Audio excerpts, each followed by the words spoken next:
Greetings. This is Caleb Smith with the Rocket Miner newspaper with your regular coronavirus update for the day. Sunday, the 22nd. We're talking about keeping things clean today. So let's just pause and feel how long 20 seconds takes. Starting now.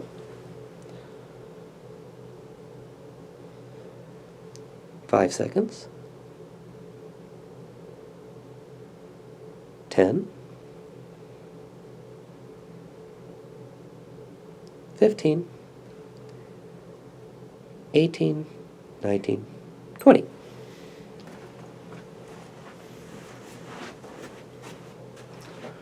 Right now, health officials are reminding us that, like any flu season, that when washing your hands, it's best to do so with hot water and soap for at least 20 seconds. Personally, I've had to up my game some. While I've had a doctor friend who I've been here, prior to this, I kept hearing in my head saying, like, you need to wash your hands, you need to wash your hands. I've not been diligent enough when it comes to always taking the full 20 seconds. In the recent weeks, I'm sure I'm like many people who got into the sink, scrubbed up real quick, rinsed off, paused, went, that wasn't 20 seconds, let me do this again. Doing it for the proper amount before moving on about our day. When it comes to 20 seconds, I mean, you can do a stopwatch like I did here. I generally don't do that. I personally like the advice where you can mentally sing happy birthday to you twice in your head. Maybe you're in one of those places, whether it's the office or at home, where they know you're a singer, and whether or not they like it, they understand it, and you can belt it to your heart's content. My personal favorite mnemonic device is the preamble to Star Trek, the old space, the final frontier. These are the voyages of the starship, yada, yada, yada, yada. Continuing mission, new life, new worlds, all that. The gist is, we need to be washing our hands more. We should have been doing it all along. Some of you have, and good for you. Some of us are catching up, like myself. The Centers for Disease Control and Prevention say that whenever possible, you should be washing your hands with soap and water for 20 seconds. In cases if soap and water are not available and your hands are not visibly dirty, in that case, you can use an alcohol-based hand sanitizer that contains at least 60% to 90% alcohol. Keep an eye on some of your labels, especially some of the ones in the stores. Some of those handy wipes or whatnot are water-based. That might be good for a quick bit of just taking off the spot off the top, but that's not necessarily what you want for proper disinfecting. Additionally, to coming out of the bathroom, other times that the experts tell us we need to be washing our hands, and we do all know this, but just to repeat it, is after you've blown one's nose or coughed or had a sneezing fit, before eating or preparing food, especially if you're doing it for others, after contact with animals or pets. I love my little kitty, but I know he's just as good as creating his own messes as I am. And before and after providing routine care for another person who needs assistance, such as a child. If you've got your little kid run up to you with a snotty nose, help them take care of that, take care of whatever else they needed. When they're done, this is a good time to practice and model good behavior in front of them, help them establish those good habits. That'll help them both in this time and in future flu and virus seasons to come. It remains important because COVID-19 continues to spread throughout the state. As of Sunday, or 7 p.m. Sunday, March 22nd, the Wyoming Department of Health has 26 confirmed cases in Wyoming. That's out of 484 people been tested, and thus far 0 deaths.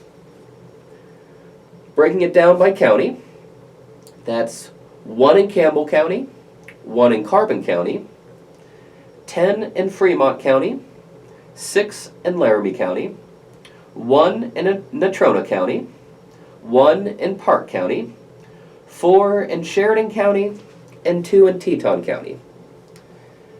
That's 3 more than our update from yesterday.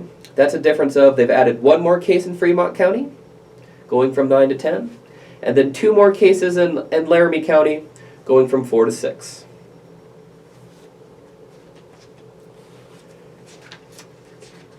In addition to our hands, I find it fascinating that the Centers for Disease Control and Prevention actually have more details on what you should be doing with your spring cleaning, especially when it comes to cleaning and disinfecting.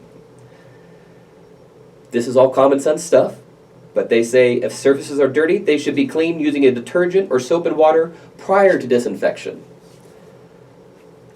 And just defining terms, cleaning is usually the first step of disinfecting. That's kind of removing organic materials or soils or oils from the surface. Disinfecting is meant to destroy most pathogenic or microorganisms by physical or chemical sterilization. As a friend of mine in the office more casually put it, you need to wash with soap and water before you're throwing the disinfectant wipes on top.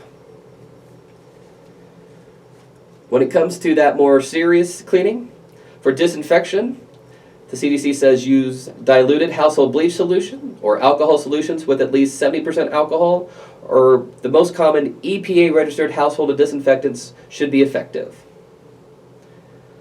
One of the other general things that pops up with their recommendations are follow the manufacturer's instructions for application and ventilation. A lot of smart people put their time into making these labels. Please read them first. I don't do that enough. I'm striving to. This is an area where, once again, if you're already doing so, feel free to feel superior to me. Many people do. If you're a bit more relaxed, or maybe you've kind of been throwing it together over the years, there's a specific ratio that the Centers for Disease Control would recommend when it comes to preparing a bleach solution. They say use 5 tablespoons of bleach per gallon of water, or 1/3 cup of bleach per gallon of water. Or if you want to put in a different ratio, 4 teaspoons of bleach for every quart of water. When it comes to keeping our hands and face clean, another item that we may not be cleaning enough are our phones. I mean, for all the times you washed your hands today, how many times you just scrub this puppy down? Pause to think how many times you stuck it to your face. Or one of the other bits of advice is to try to stop touching your face less. If you're touching your phone and not cleaning enough and then putting it to your face, you're exposing yourself more. Now, most manufacturers have specific details on what to do. Once again, the Centers for Disease Control and Prevention recommends cleaning all high-touch surfaces daily, including phones, keyboards, tablet computers. Now, most of these manufacturers, I told you they're going to pop up again, say that if you're cleaning your phone improperly, you can damage it. I mean, you shouldn't just be dropping it in a bunch of water, or you need to be careful not to scratch the surface. Most manufacturers, check your specific listings, say that don't spray cleaners directly on the phone or dunk it directly in cleaning solutions. They usually say take a cloth or a paper towel to soak it with there, then clean it carefully. They suggest that you turn off the phone and unplug all cables. Once again, common sense. Don't apply liquid to something that's charging and plugged into the wall.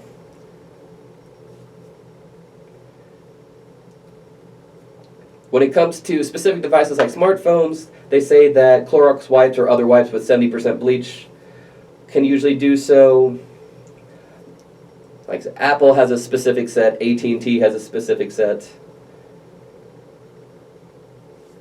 There are some places that they actually have UV lights, which have been shown to break down some of these viruses. And if you have time to drop by a US Samsung store, feel free to take advantage of that.